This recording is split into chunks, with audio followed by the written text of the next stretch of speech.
Bilunia Satmura Chomoni Amja Laharpatamo Korobri Saderaka Amjani TR08 BO431 Auto Markumati TR08 1992 number Auto Markumati Data Select Totalaika Totalame Auto Markungo Tonga Korok Tamborte Auto Motonana Korobri Saderaka Patima Taya Amjani Lukurong Bilunia Horbutun Bindera Koktumara Haka Horbutun Bindera Koktuma Mone Sakderaja Bilunia Bukasa Sakam Nogalanka Sakderaja Rokni Bishing Korso Belen Sakam Yamoy Bono Gumuti Sakam Nogare Palkrai Haka Tinin Patimanati Horbutun Bindera Koktuma Toma Saikanarika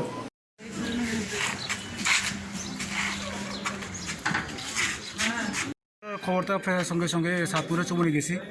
Satpura Chaumoni গিয়ে দেখি একটা ওই auto আর বেনে না কার আর কি কার সঙ্গে সংঘর্ষ হয়েছে। এখন 3-4 জন পড়ে গেছে, আমরা রেস্কিউ করে নিয়ে আসতাম আর কি কোনো হসপিটালে। কতজন? আমরা 4 জন। হ্যাঁ, সাতপুরা চৌমনি থেকে। নাম হচ্ছে বিশ্বজিৎ দাস 37 বছর, আর একটা হচ্ছে রহিম মিয়া 32 বছর, আর মিহির হোসেন 96 ইয়ার্স, আর আমিনা খাতুন 65 বছর। ওরা এখন হসপিটালে আছে? হ্যাঁ, এখন বিভিন্ন হসপিটাল আমরা পৌঁছে দিচ্ছি। আর গাড়িগুলির নাম্বার জানেননি? না, গাড়িগুলির নাম্বার আমরা নিয়ে আসি। স্ট্যাচু বিভিন্ন কর্নারে যে স্ট্যাচুগুলো দেওয়া হয়েছিল, ওই স্ট্যাচুগুলোতে বিভিন্ন সময় অ্যাক্সিডেন্টের সম্ভাবনাটা বেশি হয়। তো এটা আমরা বিভিন্ন সময় আমরা জানাছিলাম পৌর পরিষদে স্ট্যাচুগুলোকে এখান থেকে সরিয়ে অন্যত্র কোথাও বসার জন্য, যাতে অ্যাক্সিডেন্টটা কমে। তো সে অনুযায়ী আমি যতটুকু জেনেছিলাম যে পৌর পরিষদ এই ব্যাপারে একটা সিদ্ধান্ত ওনারা নিয়েছেন যে বিভিন্ন স্ট্যাচুগুলিকে বিভিন্ন জায়গাতে বা বিভিন্ন পার্কে সরিয়ে নেবে বলে এমন একটা সিদ্ধান্ত ওনারা নিয়েছেন। তো কবে নাগাদ সেটা কার্যকরী হবে এটা তো আমি এখন বলতে পারছি না। তো কিছুদিনের মধ্যে হয়তো এটা কাজ শুরু হবে।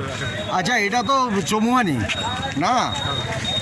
তো এইখানে আপনার এই যে এটা চৌমুয়ানিতে ট্রাফিকের দরকার, ট্রাফিক তো নাই, দীর্ঘদিন এখানে ট্রাফিক ছাড়াই চলছে। তো এই ব্যাপারে আপনারা কি সিদ্ধান্ত নিয়েছেন? কি ট্রাফিক পাওয়া যাবে? আমরা জানিয়েছি দপ্তরকে যাতে এখানে একটা ট্রাফিকের ব্যবস্থা করা হয়, কারণ অন্যান্য সময়ের তুলনায় বর্তমান সময়ে এই জায়গাটার ভিতরে খুব গাড়ি গ্যাদারিং বেশি হয়। পাশাপাশি রেল স্টেশন হওয়াতে এখানে গাড়ি গ্যাদারিংটা বেশি হয়। তাই আমরা কর্তৃপক্ষের কাছে আবেদন রেখেছি এখানে একটা ট্রাফিক ফোর্স বসানোর জন্য।